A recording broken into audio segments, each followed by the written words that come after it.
Hi, everyone. I'm Maggie McGrath with Forbes Breaking News. Today, Hunter Biden was convicted on 3 felony gun charges related to the purchase of a gun in 2018. Here to explain more is Jon-Jorge Aras. He is the founder of Aras Law Group.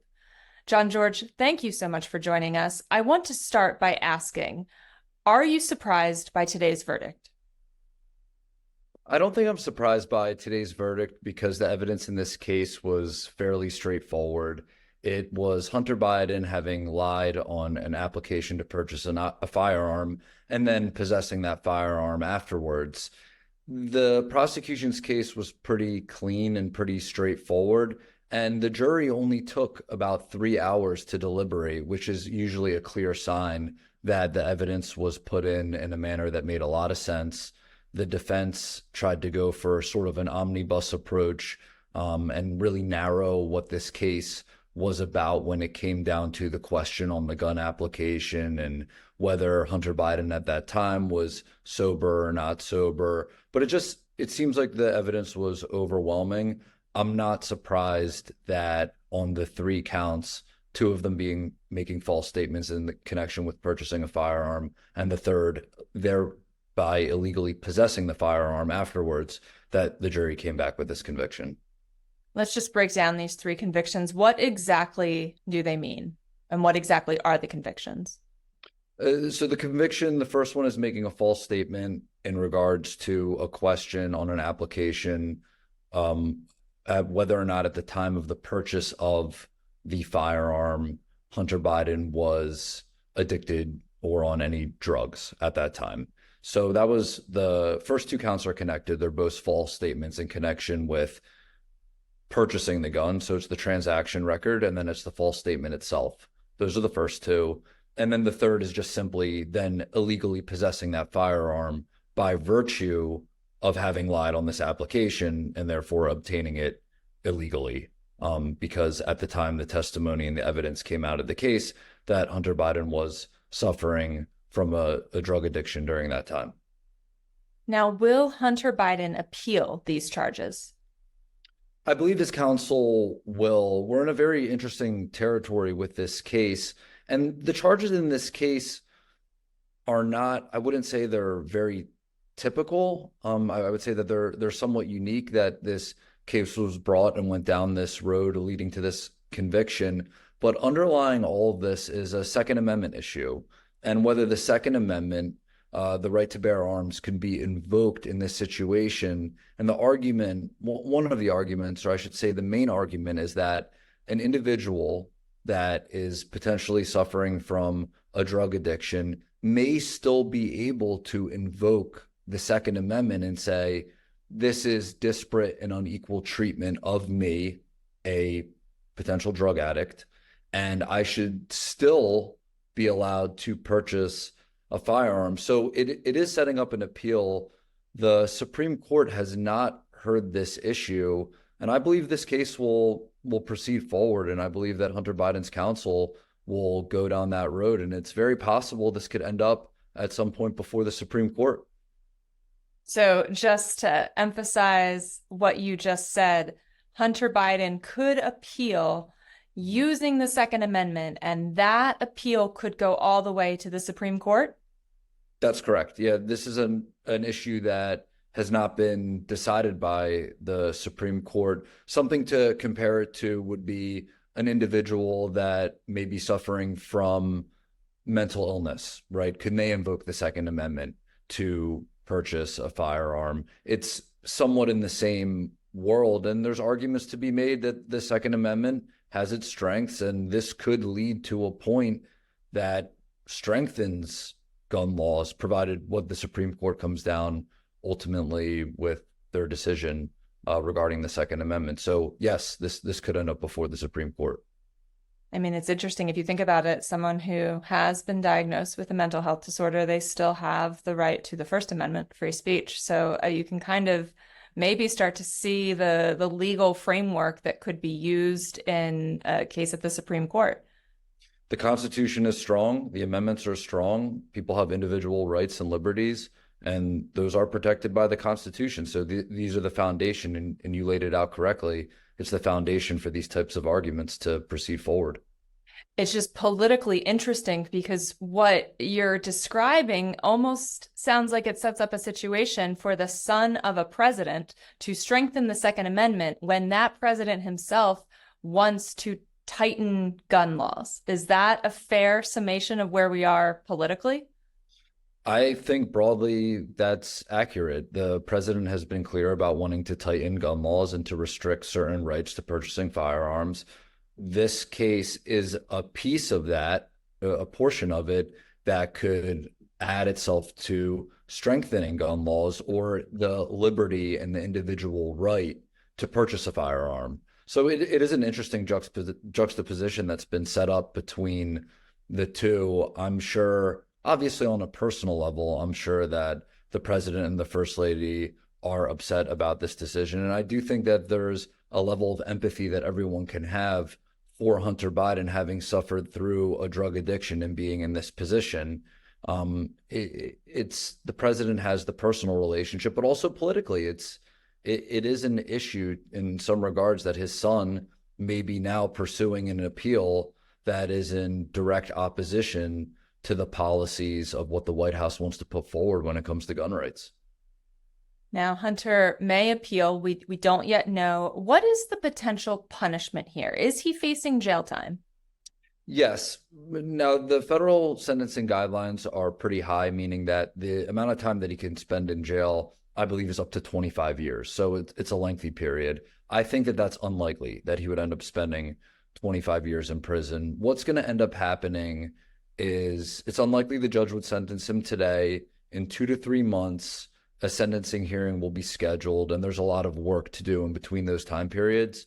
So in 2 to 3 months, he's going to have to go through basically a sentencing interview. They're going to have to provide a lot of information about his background. It's all going to have to be gestated and put into a document and put before the judge for what then the judge will ultimately decide is the sentence. The government will likely argue for a higher sentence, and then obviously the defense will argue for a lower sentence, and that'll be the tension between the two. But in that time period, there'll be a lot of work to do leading up to that, and I think it would happen in about 2 to 3 months. If he is sent to prison, what type of prison would Hunter Biden go to? Would it be one of those white-collar institutions that we've seen Martha Stewart and others attend, or what's the situation he's facing? Well, it's a federal case, so it'd be federal prison, and federal prisons are typically mixed when it comes to the different crimes that go into it. So it remains to be seen. I'm not sure he would get some special white glove treatment and go to a resort spa type of situation for prison. This is a gun crime, so it's more likely that Hunter Biden would be in some type of federal prison at some point. But whether or not that's a nice one, for lack of a better term, or a worse one, I think remains to be seen. Now, President Joe Biden has said that he would not pardon his own son here. But what other legal options does he have? Is there anything else he could do to commute the term or otherwise lessen it? Yeah, the president has broad powers when it comes to commuting a sentence or when it comes to pardoning someone. I think politically it could be a major issue for President Biden to pardon his son after an independent jury found him guilty of these crimes, really in President Biden's backyard, right, in Delaware. So it's a strong statement from the jury. They acted independently. They came to a decision. It'd be a lot for a president to go in and disturb a jury verdict, which in the law is pretty sacred. The idea that a jury came down to a decision after hearing the evidence and rendered its verdict. We all have a right to a trial in front of a jury of our peers. That's what Hunter Biden received, and now he's dealing with the consequences. I don't imagine that President Biden will do anything to disturb this, even though as the president, he has fairly broad powers to. If he did want to, I think it would look, especially in light of everything that's going on with former President Trump, I think it would look bad, and it could cause him some political backlash. So not in his political interest. The other ramification question I had for you, Jon-Jorge, is in the United States, and this can differ state by state, but there are laws around felons voting in elections. So can a convicted felon, can Hunter Biden vote for his own father in the November election?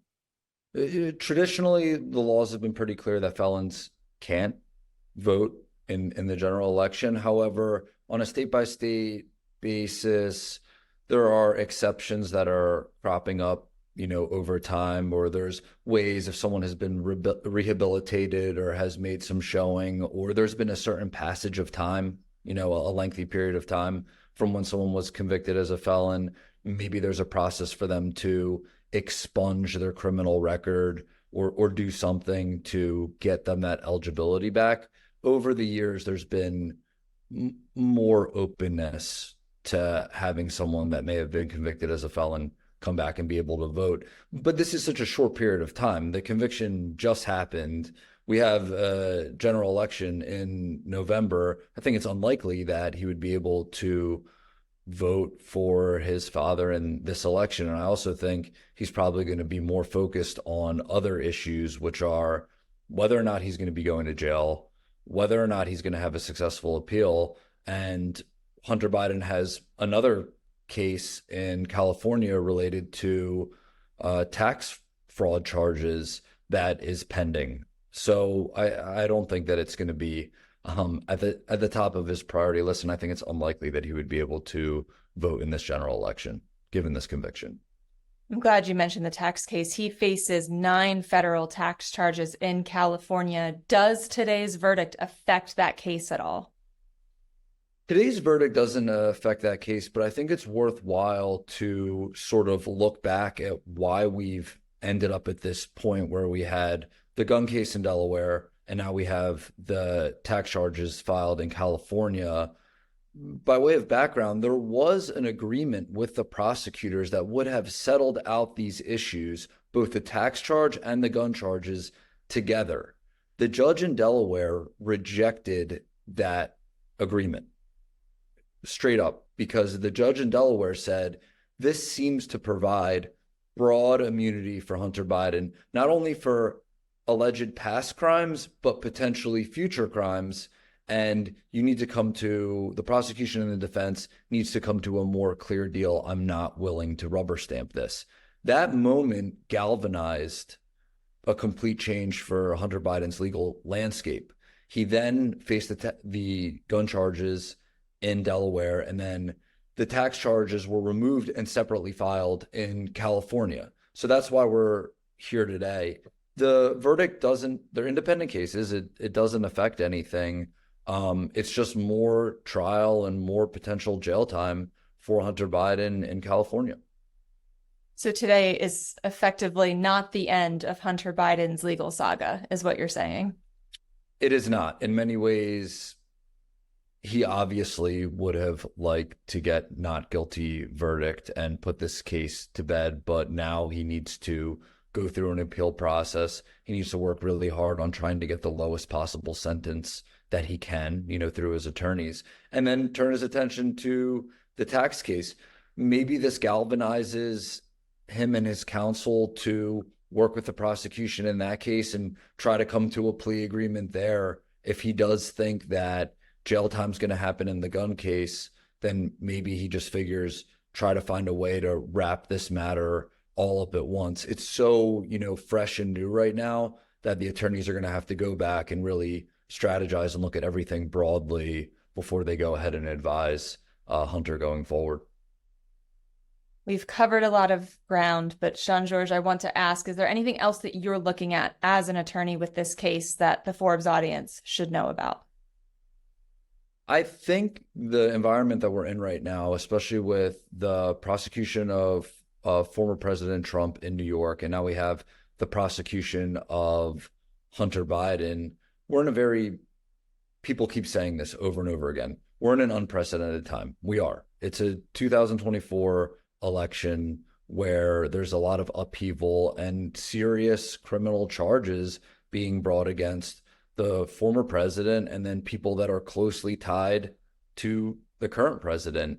So I just think it's an interesting point to continue following. However, I don't really know, and I don't really suspect that this is going to move many voters that in any particular direction, whether that's closer to former President Trump or closer to now current President Biden. Everyone seems to know the dynamics that are at play.